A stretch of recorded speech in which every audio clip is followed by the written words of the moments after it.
This is A Cowboy's Forever Faithful. Sweet View Ranch Western Cowboy Romance, Book 1. Written by Jessie Gussman. Performed by J. Dice. Chapter 1. And they lived happily ever after. Ellen closed the book and brushed her hand over the forehead of her sister, Maeve. She wasn't exactly her sister, since Ellen lived with her Uncle Tige and Aunt Ashley, since Uncle Tige had raised her after his sister, her mother, had passed away. Still, she loved Maeve like a sister, and since her aunt and uncle had gone away for 3 days for a well-deserved anniversary trip, Ellen was in charge of taking care of her and her little brother, Kian.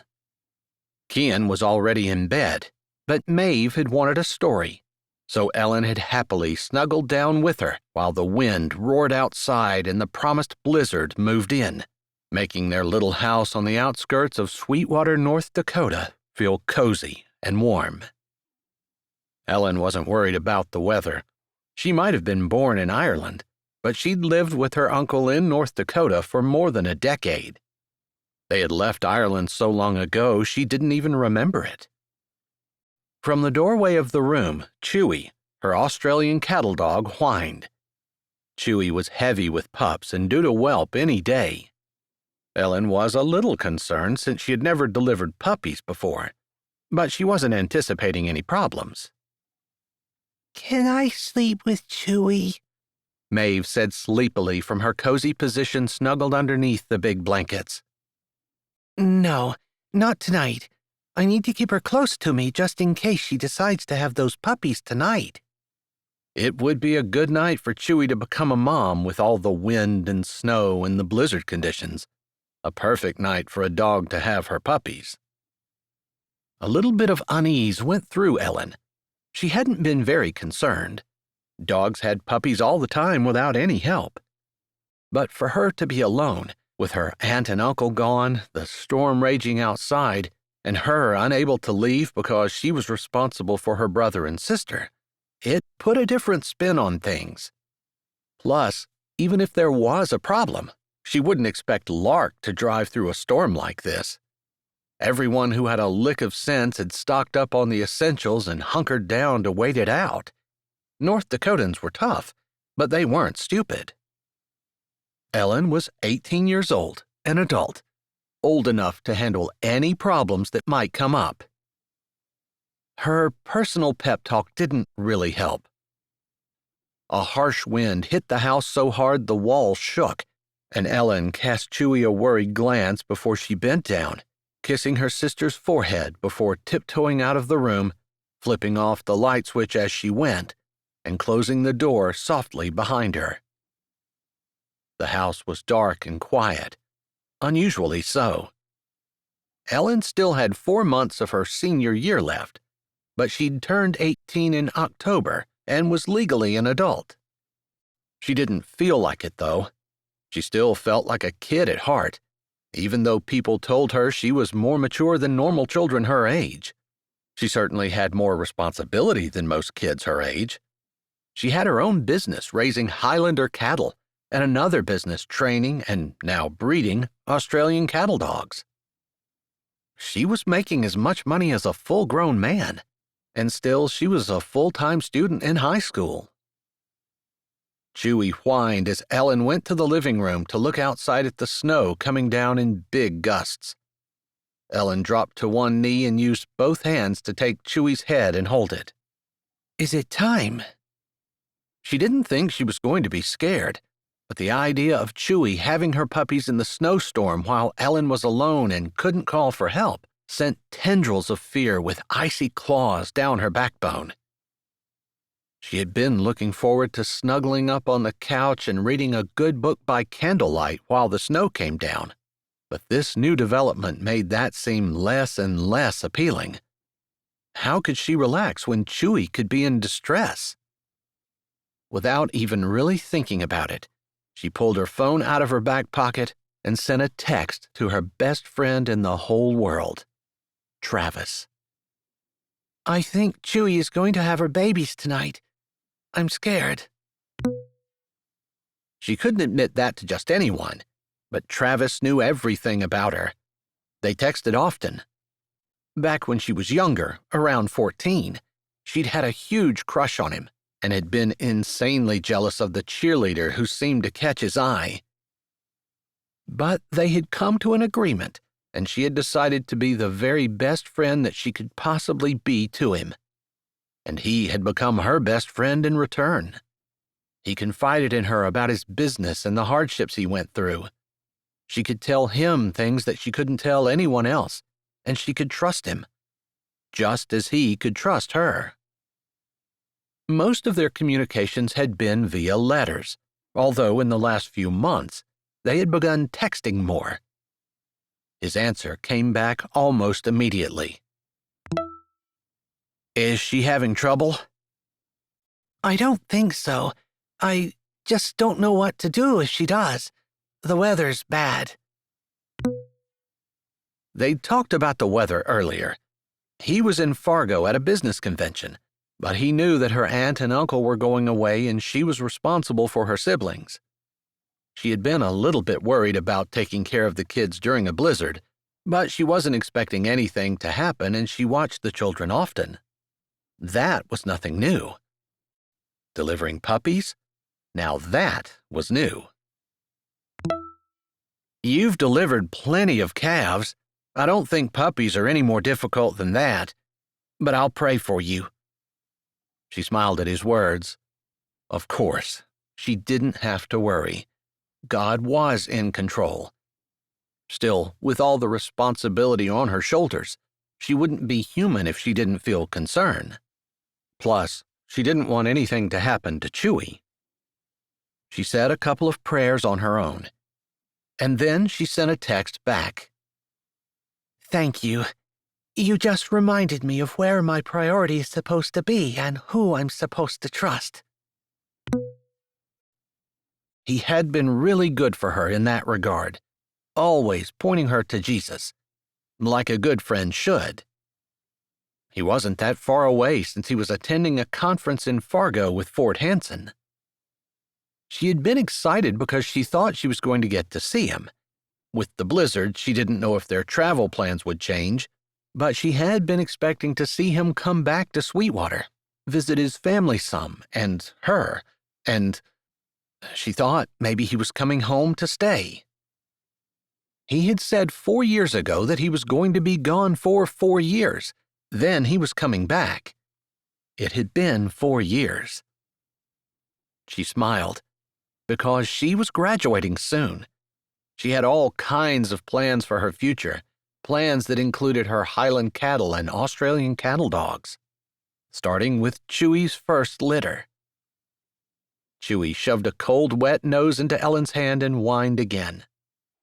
Let's go to your bed, she said, indicating the bed that she had made up a week ago in the mudroom. Her aunt and uncle were awesome. She had been planning on Chewie having her babies in the barn, but they had insisted that Ellen make a bed for Chewie in the house where it would be warmer. It was called the mudroom because that was the room that everyone came in when they had been outside. They kept their boots, coats, and hats there and washed their hands at the sink. It was just as clean as the rest of the house, but had a tendency to get dirty in the spring and fall when things were more wet than usual. It was a nice, cozy place for Chewie, and one where she would feel comfortable, Ellen was sure. Shoving her phone back in her pocket, she got a glass of water from the tap and walked out to the mudroom. Sitting down at the edge of Chewie's bed, she patted beside her, and Chewie walked on to the cushions, sniffing and whining and nosing around. She lay down, then sniffed at her side as though trying to figure out what was going on in there. She whined again. Several hours later, Chewie had been up and down at least 20 times. Ellen had been unable to concentrate on the book she was reading on her phone, and she had ended up getting up and scrubbing Chewie's water and feed bowls, which were both already completely clean, and beginning to organize the drawer full of gloves and hats and scarves. With 2 small children, there were a lot of winter things in the mudroom, and Ellen had everything organized and had leaned against the sink, contemplating scrubbing it down, when her phone buzzed with a text. She smiled when she saw it was from Travis. "How's Chewy?" Restless.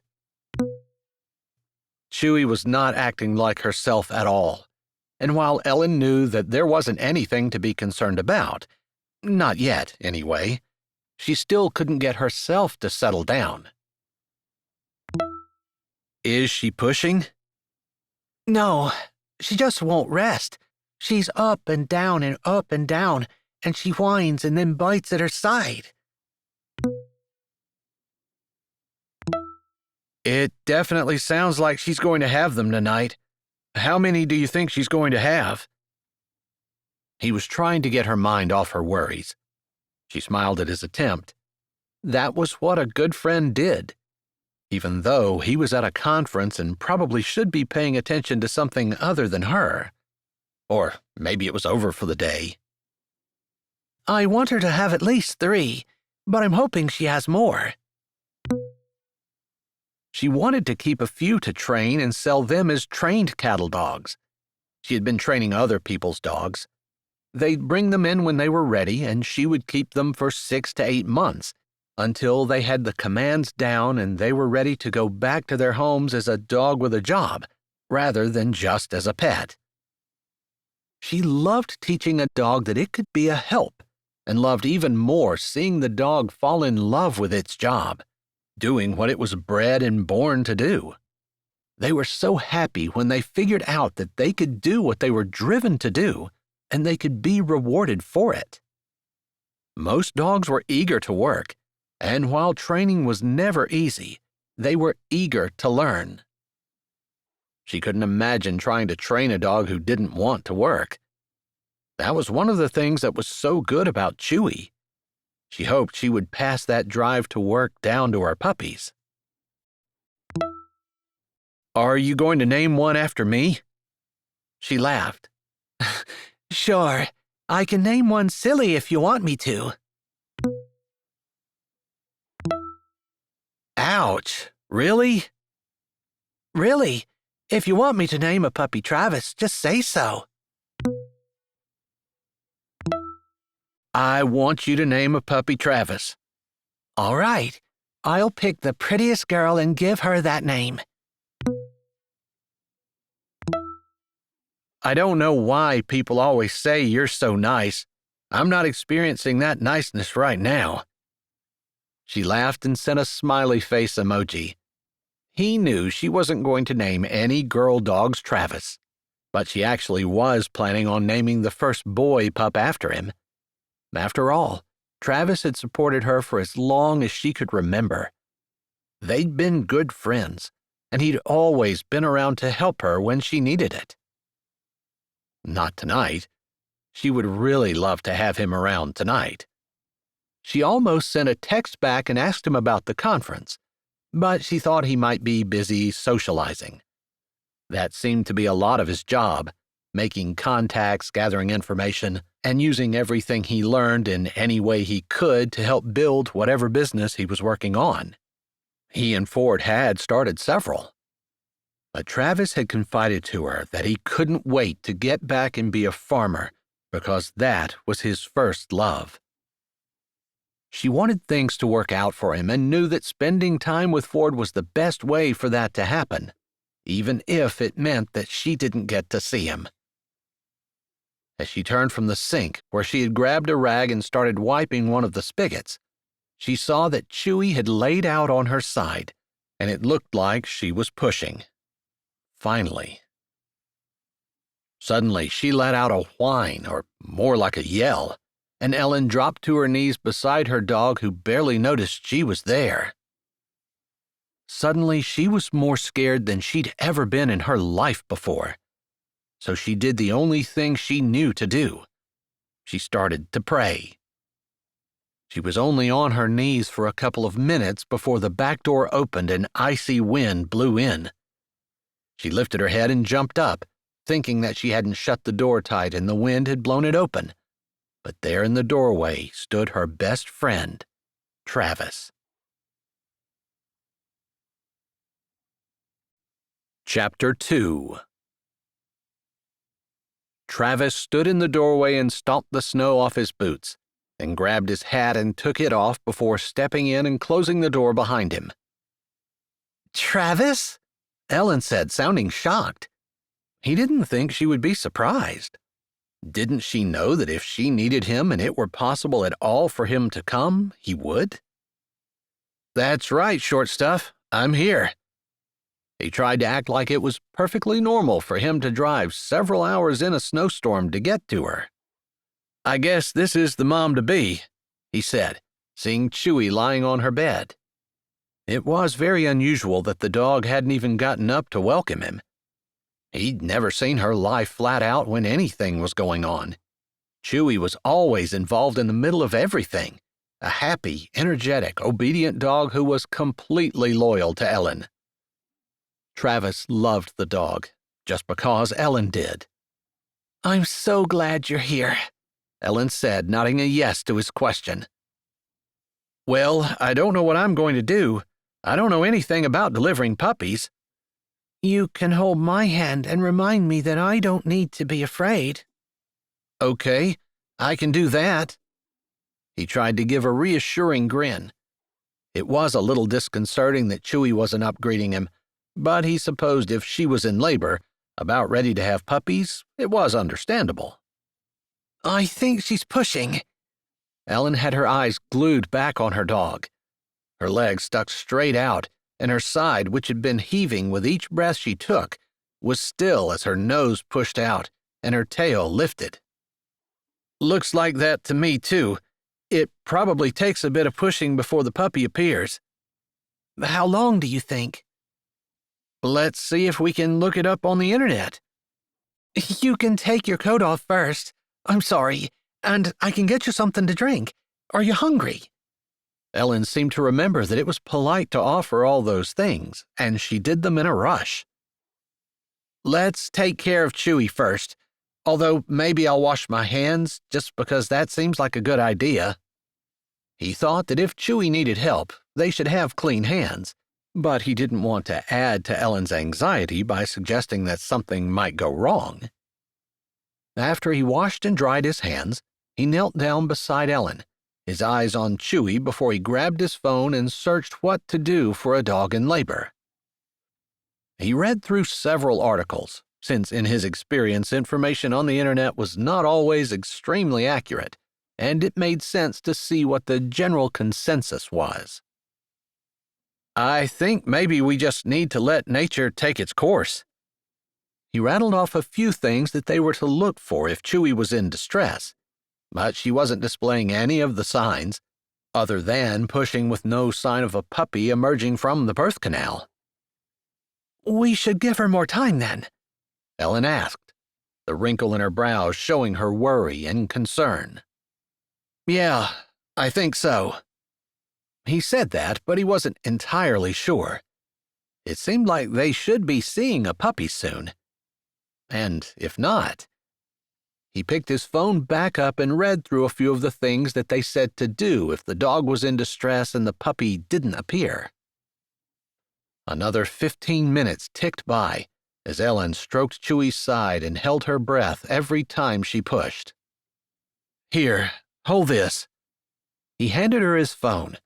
Ellen had more experience with delivering animal babies than he did, but sometimes when a person was attached to something and emotionally involved, they didn't perform as well. He thought Ellen could have a cool head no matter what, but he also thought that since he was her friend, he should do it for her. The next time Chewy tried to push, he moved her tail aside and slipped 2 fingers into the birth canal. All he could feel was something solid and slippery, and he assumed it was the puppy, still in the birth sac. He thought that was a good thing, that the sac hadn't ruptured, but from the way it felt, he thought that perhaps the puppy was sideways in the birth canal or maybe just had its head twisted. Does it feel okay? Ellen asked as Chewie quit pushing and lay there panting. It was hard to follow her body as it heaved up and down with each breath, but he tried to keep his fingers steady as they felt around, and he tried to make sure that what he thought he felt was actually what he felt. Yeah, I think there might be just a little twist, and I'm going to try to move the body so that it's not blocking the birth canal. It's stuck. He had said that in kind of a roundabout way, but he didn't want to increase the panic he heard in her voice. I think so, but not badly stuck, just a little twisted. All right, Ellen said softly, and he loved the trust in her voice, like she believed him when he said it, and also had faith that he could fix it. Lord, help me do the right thing. He had no idea if he was moving it the right way or not. He could be making things worse. But he was here to help. He had left the business meeting as soon as Ellen had texted him. He'd known she was alone, watching the children tonight, and he'd already been a little worried about her with the blizzard moving in. Most likely, they would lose electricity, and while he knew that Ellen was an old hand at using the wood stove, he hated the thought that she would be there by herself, unable to get in or out and unable to get help if she needed it. Chewie being in labor was the icing on the cake, and Travis had told Ford what was going on. As he figured, Ford had told him to go right away. The roads had been fine halfway back to Sweetwater, until he'd hit the edge of the blizzard. Still, he'd driven in his share of snow, being from North Dakota, and he made it to Ellen with no problem. Of course, he knew she was going to be fine, but maybe part of the reason that he wanted to go was because he knew that he was leaving the country, probably for several years. He hadn't told Ellen. He hadn't quite gotten over the disappointment himself. He had thought once Ellen turned 18, he could court her the way she deserved and be the boyfriend he wanted to be, rather than the good friend he had been. Unfortunately, it didn't look like that was going to happen for him for several years. It had been a long time since he talked to Ellen about his feelings. They'd agreed to be friends, and he'd been the best friend he could be. He'd also been faithful to Ellen. This new assignment didn't change anything for him, not in that regard, but he couldn't expect her to sit around and wait for him forever. Still, Ford Hansen had been good to him. He couldn't tell the man no, especially when Ford was doing everything he could to see that Travis got the best start in life that Ford could give him, learning everything Ford could teach and getting experiences that most men could only dream about. As he put gentle pressure on the puppy in the birth canal, the sack broke and water spilled out. Our water broke, Ellen said, hushed and fast. It did. That put more pressure on his shoulders. He needed to get the puppy out without delay.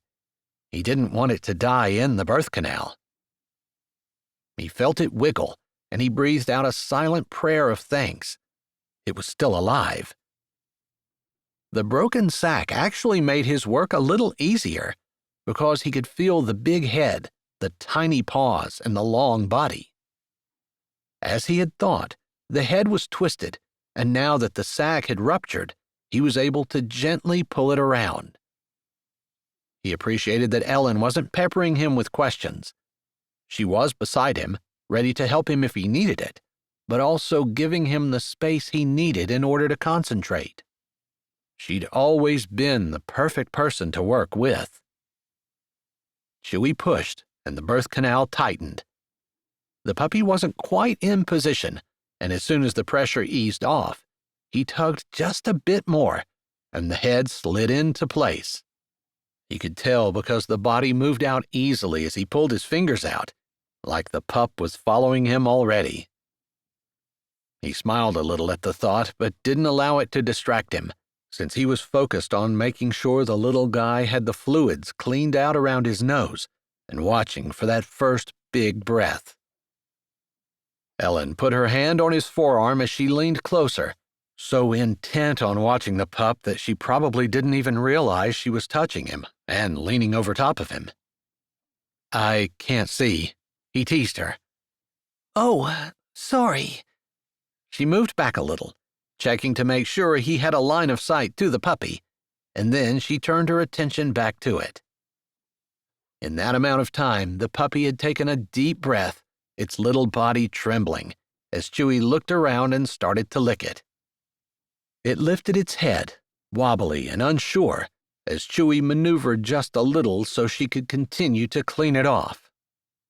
"Oh, my goodness. It's so adorable," Ellen said, and then she looked up at him with shining eyes. "Thank you. Thank you so much."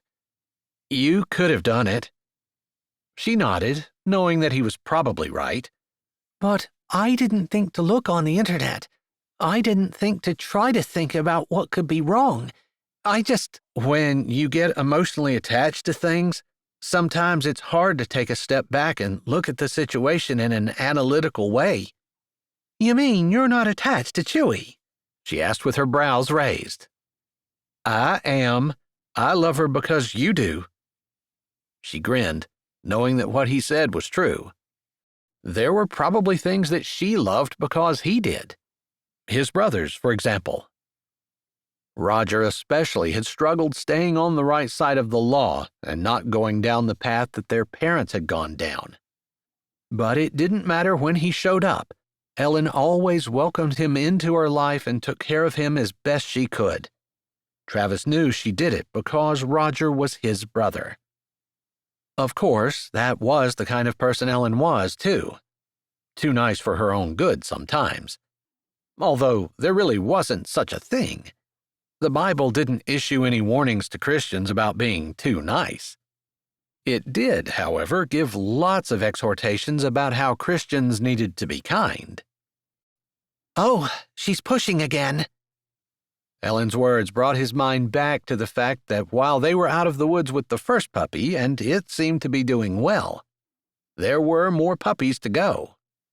"Well, she's going to have at least 2. Ellen laughed. "I don't even care how many she has, as long as they're all healthy. I don't want to have to bury a puppy tonight." "If you have to, we'll do it together." He put a hand over her hand that rested on his leg. She looked at their hands for a moment, then looked up into his eyes, her own shining with gratitude and appreciation. It wasn't exactly the way he wanted her to look at him, but he knew with the news that he had to deliver, it was the best way. It made his heart sad, but he steeled himself. He knew he was taking a gamble by going out of the country for years, especially now that she was 18 and could possibly settle down any time she wanted to. Although the world would say she was too young, in ages past, people had got married at 12 and 13 and had been just fine. Modern society encouraged selfishness and self-fulfillment rather than the biblical mandates of first and foremost being about others, and, in particular, a person's family. Not popular opinions, and ones he didn't go around talking about. Still, he'd have to put the idea of Ellen being anything more than just a good friend to him away for now. He would be faithful, and hopefully she would be too. But if she wasn't, he had to trust the Lord, the same way he encouraged her today to trust God for Chewie's benefit. Another little nose appeared as the first baby wiggled and wobbled its way to Chewie's side.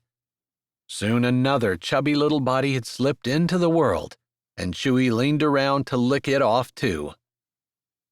Each puppy that was successfully born caused Ellen's smile to grow bigger. He enjoyed watching her, just sitting back and seeing her excitement and appreciation and the love she had for her dog. Because of the work he did and the fact that he was never in one place for very long, he had no pets. It was nice to come and see Ellen with hers. Truly, he thought the 4 years he'd spent in business was enough. But Ford was determined to teach him everything he knew. And as much as Travis would like to just come home and be a farmer, he knew Ford knew what was best for him. Ford had been right about everything so far, and Travis couldn't turn him down. In the next 2 hours, Chewie had 8 more little puppies, for a total of 10. They all looked like they were going to be different colors, although there was one female smaller than the rest who looked like she was going to be marked exactly like her mom. "That's your favorite, isn't it?" Travis said as Ellen stroked the little body. She looks just like Chewie. I can't help thinking that this is how Chewie started life, and that's probably exactly how she looked. I have to agree with that, although it's after midnight and Chewie has to be tired. I am. And I never fed you, Ellen said, putting her hands on her knees and looking at Chewie nestled up with her puppies before she stood. I wasn't here to get fed, Travis said, but his protest was half-hearted. Every time he came, Ellen fed him. And she was a pretty good cook, although she had fed him a few things that he would prefer not to eat again.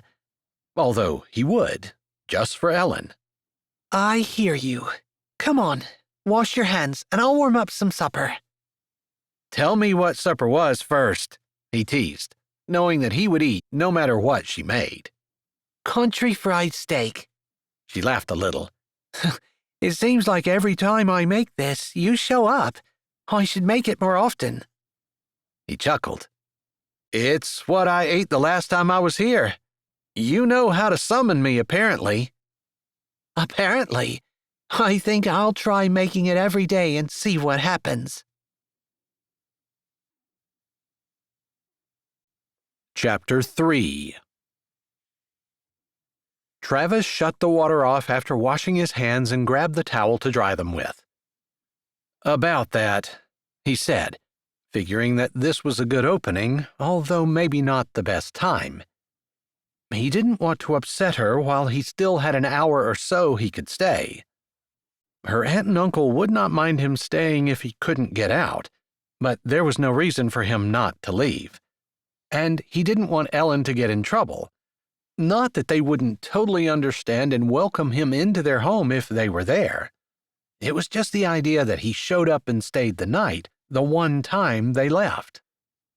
About that, what do you mean? Ellen said, standing at the door to the mudroom with her hand on the knob as he hung the towel back up. Let's go to the kitchen, he said, figuring that Chewie deserved a little rest.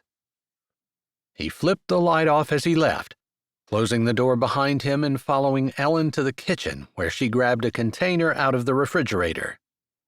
It's not quite as good warmed up, but it will be food, and that's better than nothing. You make the best country fried steak I've ever eaten, he said. I'll eat it warmed up any day. The smile that turned the corners of her mouth up was pleased and happy, and it made him feel good to have put it there, especially since it was probably going to disappear once he told her his news. We're in the kitchen, she reminded him as she dished some steak out on a plate and put mashed potatoes beside it before she put the plate in the microwave. Then she turned with her hands on her hips and eyed him with a serious look. I'm listening. Good. Lots of times I feel like I'm talking to you and your head's in the clouds somewhere. I always listen to you. You know that. He grinned, but didn't admit that she was right, although she was. Instead, he said, Ford wants me to go to Brazil. He has business down there, and it's not doing so great. He'd like to see it get turned around, and he said this would be my best opportunity to get experience. Brazil? He nodded. Do you speak Portuguese? She tilted her head. Is that what they speak there? Yeah, although there are some tribal languages too, I believe. Regardless, I don't speak it, although Ford has sent me several links for software and I've started learning. I know how to ask for a beer. Well, that's helpful. she said with more than a little sarcasm in her voice. Hey, you never know. I suppose if I get captured by headhunters, it would get their attention anyway. Headhunters? He kicked himself. He shouldn't have joked about that. She probably didn't realize just how much jungle was left in Brazil. He certainly hadn't until he started looking into it. He figured he would be pretty safe where he was going, but it definitely wasn't North Dakota. There is still some jungle, but nowhere near where I'm going. I was joking. He lifted his brows and held his hands up to try to get her to believe him as the microwave beeped. She pressed her lips together, not buying into his protestations of innocence. Look, I wasn't trying to get you to worry about me. Ford wouldn't be sending me down if I wasn't going to be safe. You know that. I know, she said, but she didn't sound happy. And this might surprise you, but God takes care of people in Brazil just as much as he takes care of people in the United States. Wow, I could get offended over that statement, because I know it, except I deserved it, because you're right. I wasn't thinking about God taking care of you at all. I was getting upset because you were going somewhere dangerous, and I thought you were coming home to stay. She kept her head down as she used a spoon to stir the mashed potatoes and then lifted the plate and put it back in the microwave. She kept her back to him after she pushed start, as though she didn't even want to look at him, which hurt his feelings just a little. Surely she wasn't that mad at him. I wanted to. I still do. I could tell Ford no, but he didn't want to. He saw her shoulders go up as she pulled in a deep breath, and then she blew it out slowly. Finally, she turned around until she faced him on the other side of the counter as she pulled one of her lips back and then looked at him. Ford has done so much for you. I'm sure you have zero desire to actually do that. Plus, he's been right about everything he's tried to teach you. I'm sure you want to do whatever he wants you to. Would you give me advice? As a friend? He asked softly.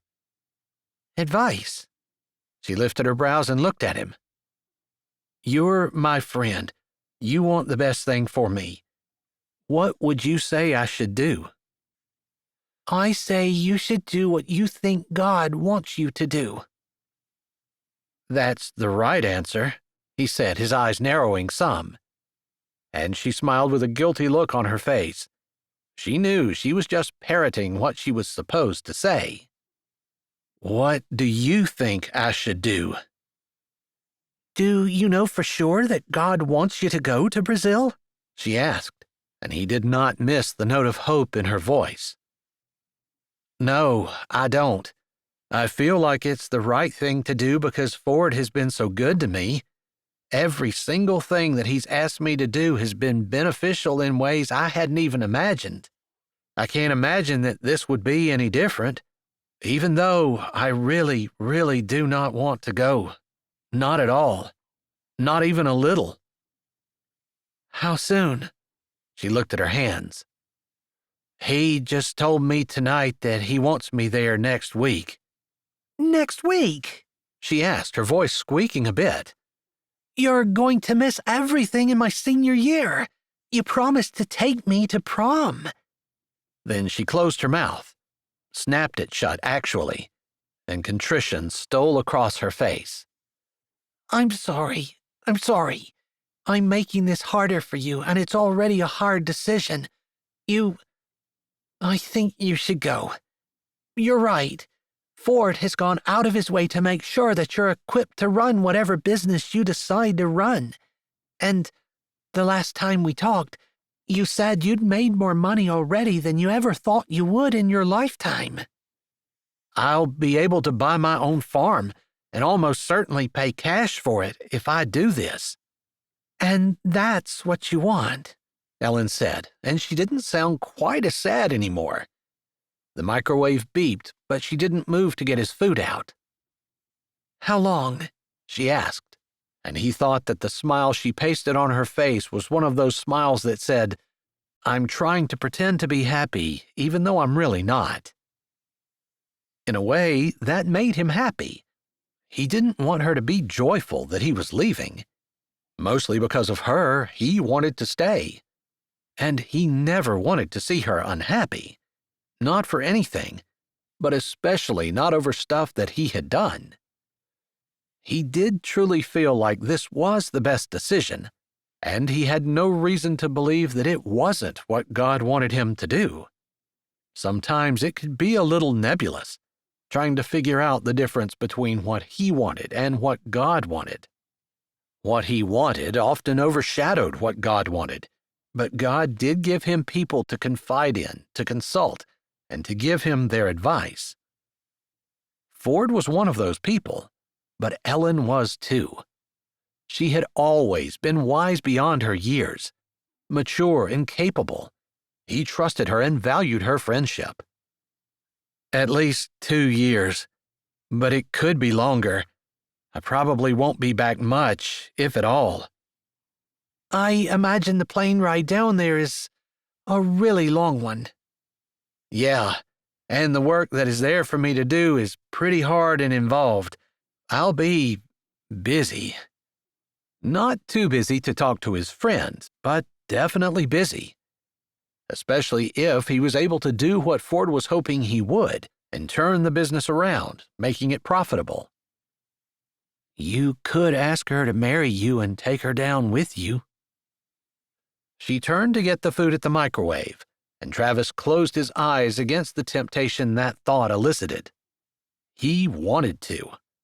He didn't know exactly how she felt about him, but when he was facing the idea of being thousands of miles away from her, for years, the idea of taking a risk like that made sense, except it wasn't fair to her. She would miss the rest of her senior year. She wouldn't have a high school diploma. She wouldn't graduate. She'd miss her prom and all the other things that high school seniors expected to do.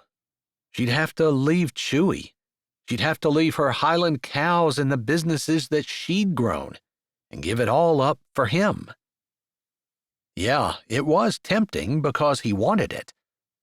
But if he loved her, he had to make the decision that was best for her.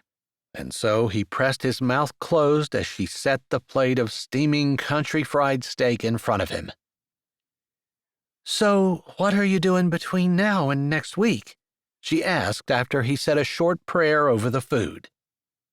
I was going to spend tomorrow here, and then Ford has a few things for me to do. Plus, I have to get ready to go. I haven't seen my brothers in a couple of months. I'm worried about Roger, Ellen said right away as she set a glass of water down in front of him and then grabbed one for herself out of the tap. Yeah, me too. Have you heard anything? Not really. He seems to be really tempted by the things that the wrong crowd does. I guess there are people who struggle with those kinds of temptations. I really don't, so it's hard for me to understand why he just doesn't turn his back on those things and start working towards something that's good. But I guess we all have our weaknesses. We sure do. And you're right. Roger always seems to have been drawn to wickedness and sin. But I know other people who have weaknesses. Alcohol addictions, food addictions, porn and electronic addictions, cheating addictions. Any of those things can destroy marriage, although not all of them would necessarily be qualified as sin. Well, there were no cigarettes when the Bible was written, so we could hardly be warned about that, she said with a laugh. We don't know. Maybe there was. But I think any kind of addiction is dangerous. The Bible clearly says that we should have control over our flesh. If we allow addictions to control us, or if we can't break free of them, then it's a sin, whether or not the actual action is a sin. I agree, but I don't think Roger thinks he's really doing anything wrong. He's just kind of skating down the edge. There are some drugs that have been legalized, and of course alcohol and tobacco are legal as well. Of course. But if our body is the temple of the Holy Spirit, we shouldn't be putting anything in it that damages it. And that goes beyond alcohol and drugs and cigarettes. After all, potato chips aren't exactly good for you, and yet we put them in our bodies all the time without thinking about it. That's socially acceptable. Good point. I hadn't really thought about that. Most people don't. We like to have our little things that we like to look at and point our fingers at. You know, the wicked sins that we'd never do. But there are those things we do to our bodies that are almost just as bad. Soda would be another one. There's nothing good in soda. Are we damaging our body just as much by drinking soda as we are by smoking cigarettes? All that sugar, all those empty calories, all of those things that are bad for our heart and for our insulin levels and our weight. And yet Christians are totally okay with people drinking soda and eating potato chips. It's just the cigarettes that we have a tendency to say are sins. You always make me think. You make me think as well. Actually, because of you, I've delivered puppies. She laughed.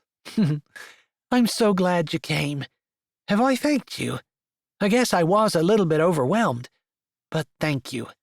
Thank you so much for dropping everything and running to me when I needed you. Of course, he said. He wanted to say more, to say that he would always do that, which is how he felt, and he wanted that to be true. But if he was in Brazil, he wasn't going to be able to drop everything and go running to help her. He couldn't ask his brother Roger to help. That was his biggest concern. Up until this point, he'd been able to text Ellen anytime, call her, and stop in to see her at least every few months.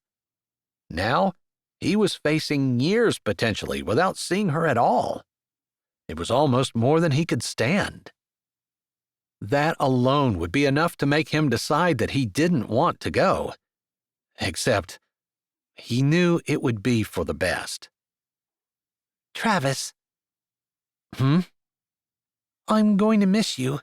A lot. Not just because you come save me every time I need you. He allowed her words to settle deep inside, filling all the spots that longed to stay, to take her hand, to tell her that he loved her and wanted her to wait for him. He couldn't do that. It wasn't right. Although he would wait for her, faithfully. I'm gonna miss you, too.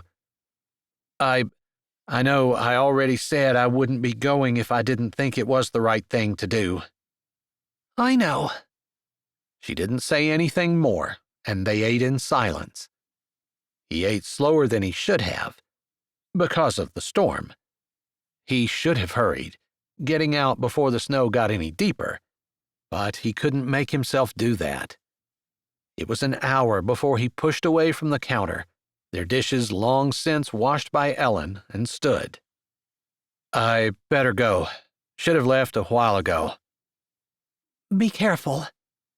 She didn't mention the storm specifically, and he figured that she meant she wanted him to be careful in general, not just tonight. I'm always careful. He gave her a jaunty smile, but she shook her head. I mean it. You know I care about you. Please, be careful. For you, I'll be careful. And faithful. You take care of those pups. I want to see them grown up and trained when I come back.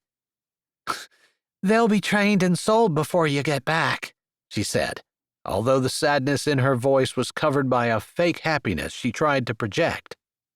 But she wasn't fooling anyone, least of all him. You be good. I'll see you around, he said, and he smiled at her before he turned around and walked out. Chapter 4. I'm sorry. I'm not going to make it for the auction. Ellen looked down at her phone as she parked her car and sighed. She hadn't seen Travis for 5 years. He'd gone to Brazil and had never come back. During that time, she'd sent him letters, they'd had phone calls and texts, but his job had been very demanding. Not that she'd been idle, and they hadn't lost touch. They just hadn't been in contact nearly as much as what she wanted. But he was on his way home. She thought he was going to make it to the annual Sweetwater Spring Festival, but he got held up with business. He was tying up all of his loose ends and coming home to stay. She couldn't wait. Not that Travis was her only friend, even her only good friend. And she didn't expect that things hadn't changed at all. Maybe he'd be bringing a wife home. Although if he got married, he'd never told her. Are we going in? Her sister Maeve said from the front seat. Tig and Ashley were already in, hanging up decorations and getting things started. They had left Ellen at home to put together a lunch bucket for herself and one for Maeve so they could sell them at the auction. It was the old-fashioned buy the bucket and eat with the girl kind of auction. Of course, Tig was planning on buying Maeve's bucket, although Maeve didn't know. They'd talked about allowing her brother to buy it, and Ellen wasn't entirely sure what they had decided about that, other than they thought perhaps Maeve would be disappointed. She had been so excited about getting to put a lunch bucket in the auction. It was her first auction, and she had made the cookies and the fried apple pies that were in the buckets herself. Ellen had made country fried steak again, hoping that it would summon Travis home. Of course, for the last 5 years, every time she made it, she thought of him, but he'd never come. Not that she expected him to, but country fried steak always made her think of him and long for him to be with her. Still, the spring festival was one of Ellen's favorites, and she was determined to have a good time. Even if Travis wasn't there to buy her bucket, she would have loved to have been able to sit and catch up with her old friend, but she wasn't going to allow that to spoil the evening for her. We sure are, Pumpkin, she said to her sister, giving her a smile and sharing an excited look. Maeve wasn't at the age where she was too mature to be called by the nickname that Ellen had given her at birth. Ellen felt blessed to be able to spend so much time with her sister. Even though she was an adult, with several businesses that she ran on her own, her parents welcomed her, actually wanted her, to continue to live with them. She had never felt like she was in the way or that they were trying to push her out. On the contrary, she felt like they enjoyed her company and wanted her to stay. She loved her family, loved the sense of safety and community that she felt with them, and loved the fact that she had extra years to develop a relationship with her sister. Yay! Maeve said as she grabbed the door handle and pushed the door open.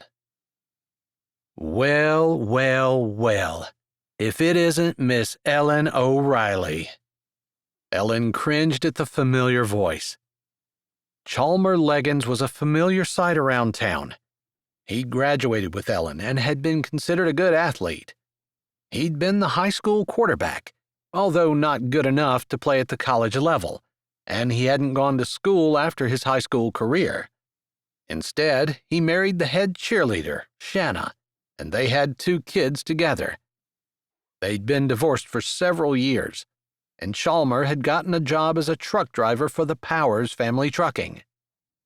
Irritatingly, he showed up at a lot of Ellen's dog competition events, and any time she saw him in town, it felt like he chased her down. She'd been very clear that she wasn't interested, but Chalmer had a hard time taking no for an answer. She'd been hoping that he wouldn't be here this evening. Of all the people in town who could buy her basket, Chalmer would be her last choice. Not because she hated him, just because any time she was even a little bit nice to him, he took it as encouragement and asked her out, not understanding her no and going so far as to show up at her house to pick her up, even after she told him she wasn't interested in going anywhere with him. Hi, Chalmer. I'm sorry I can't talk. I need to rush in. They weren't late or anything. She just didn't want to get stuck talking to him. No problem. I can walk in with you. I'll carry your bucket. No, actually, it's kinda special, and I don't want it to get upset. What? You think I'm not going to be careful enough with your little bucket? He said, grabbing both buckets out of the back seat and holding them up with one in each hand, held by the handles with his pointer fingers. Ellen watched with her heart in her throat. Not necessarily for her bucket, but if he did anything to Maeve's bucket, Maeve would be devastated. Hey, that's mine. I want to carry it. Her little voice chirped up. Which one? He said with a teasing grin that didn't seem friendly. This one? He held up the one with the pink flower. Yeah, that one's mine. If you want it, you need to say the magic word, he said as he slowly began to twist her bucket around on his finger, making slow circles. Ellen resisted the urge to grab for it. That would only make things worse, because it would make Chalmer laugh, and he would continue to tease them. The best thing she could do was to play it cool and not give him the attention and reaction he wanted. Please give me my bucket, Maeve said, and she still sounded cheerful, although there was a little wrinkling in her brow that bespoke her concern for her bucket. Ellen couldn't blame her. She was worried herself. He had started to swing it faster around his finger, almost as though he were trying to see how fast he could get it to go, or how long he could do it before she threw a fit and started crying for him to stop. For Ellen's own bucket, she wouldn't have said a word, but for her sister's bucket, she would give him what he wanted. That's enough, Chalmer. You're going to spill it. Oh, I'm going to spill it, he said in an affected female voice. Don't you have any faith in me? He gave her an arrogant look as he began to spin her bucket on his other finger until he had both buckets going round and round each finger, holding them up and away from his head and body. Of course we have faith in you. I'm sure you can spin buckets with the best of them, but we would like to have our meals so that we can go in and put them where they go. We have things to do. You're going to drop it, Maeve said, and she no longer sounded happy. You're going to drop it, Chalmer mimicked in his affected voice again. Chalmer, Ellen began, but it was too late. He had moved just a little bit, and Maeve's bucket went flying off his finger, smacked into Ellen's car, tipped over, and all the contents ended up on the ground with the bucket on top. No! Maeve let out a keening cry as she dropped to her knees, trying to pick the things up quickly, but the country fried steak had fallen out of the container and lay on the ground right in the dirt. The mashed potatoes had come to the same fate. She could probably salvage the cookies, although they were cracked, and the pie had broken. About the only thing that could be salvaged would be the sweet corn cake that had been wrapped in aluminum foil. Ellen tried to tamp down her anger. Anger never helped anything, although it would certainly make her feel better if she could haul off and smack Chalmer right in the nose. Oops, Chalmer said, not sounding sorry at all. Then his brown eyes landed on Ellen. Maybe the next time I ask you to go out with me, you'll say yes. I don't think so, she said, her lips pulled back, but she had them buttoned tightly closed, so she didn't give him a piece of her mind, one that she couldn't afford to lose. She'd never been happy any time she allowed her mouth to run when it shouldn't, and this would be no different. Here, I'll set this one down very, very carefully so that nothing happens to your precious bucket. And I'll make sure I know which one to bid on, he said with a laugh before he slammed her bucket down on the ground and sauntered off. He was so irritating. I'm so sorry about your bucket, Ellen said to Maeve, who had touched the country fried steak that lay on the ground before she realized there was no way she was going to salvage any of it. Our buckets were exactly the same other than my blue flowers. Can you salvage your pink flower and put it on my bucket? You can have it. Really? Maeve said, hope entering her eyes. Sure. You made the cookies and the pie for this one just like you did for yours. It's no different. I guess you're right. But then you won't have a bucket. I'll think of something else to put in the auction, Ellen said, knowing that she had pledged to do something for the auction, and she couldn't go back on her pledge. Well, she could. She could explain what happened. No one was going to hold a gun to her head and make her do it. But she wanted to keep her word, even when it was hard, even when she could point to Chalmer as the reason she couldn't. But what would you sell? Maeve asked, and she looked around. Your car? Ellen laughed. It's a piece of junk, and I can't imagine anyone would want to buy it. It was 25 years old, and while it started every time she turned the key, it wasn't much to look at, which was exactly how she liked it. She'd rather save her money than spend it on a fancy car. Plus, it got good gas mileage, and she wasn't afraid to drive it in the snow, because it didn't matter whether she ran it into a snowbank or not. It already had a lot of dents in it. One more wasn't going to make any difference at all. You don't have anything else? Maeve said, chewing on her lip as they fixed her pink flower beside the blue one that was already on Ellen's bucket. I can auction off my clothes, Ellen suggested with a little grin. You wouldn't, Maeve said, laughing. You're right. I better not do that. I might not be welcome at church anymore. Church is a hospital for sinners, Maeve said, the pain and suffering that had been in her voice because of Chalmer almost completely gone as they fixed up Ellen's bucket and Ellen handed it to her. Thank you. I was really looking forward to this. I've always wanted to have a bucket to sell. I wonder who will buy it. That was a question Maeve had been asking all day long, and it made Ellen think that there was someone she wanted to buy it. Maybe one of the Hanson boys. They were a little older than Maeve, but they definitely would catch the girl's eye, although they were a little too wild for Ellen to be comfortable with them. There were some Powers boys, as well as the Calhoun brothers, two different families of them. Whoever Maeve was interested in was anyone's guess. She was way too young to be dating, but that didn't mean she wasn't looking. Ellen hadn't come right out and asked, and she probably wouldn't. If Maeve wanted to tell her, she certainly could, and Ellen figured she knew that. Ellen had always been a confidant to her. Every time she had done something wrong and her parents had disciplined her, she cried on Ellen's shoulder, talking about how unfair her life was. Ellen had tried to gently nudge her in the direction of realizing that her parents were only doing it for her good, the way that Ellen sometimes had to discipline her dogs for their own good and safety, to turn them into perfectly trained herding animals who were able to do what they were born to do. Without the training, they might want to chase cows, but that's all they'd do. Just chase them.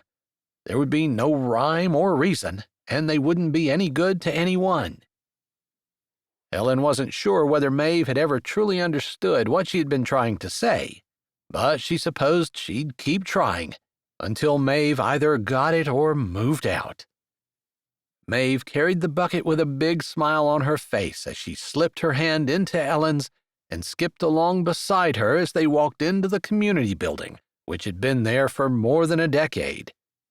It used to be new, of course, and Ellen still thought of it as new, but a decade had slid by, almost without her recognizing it.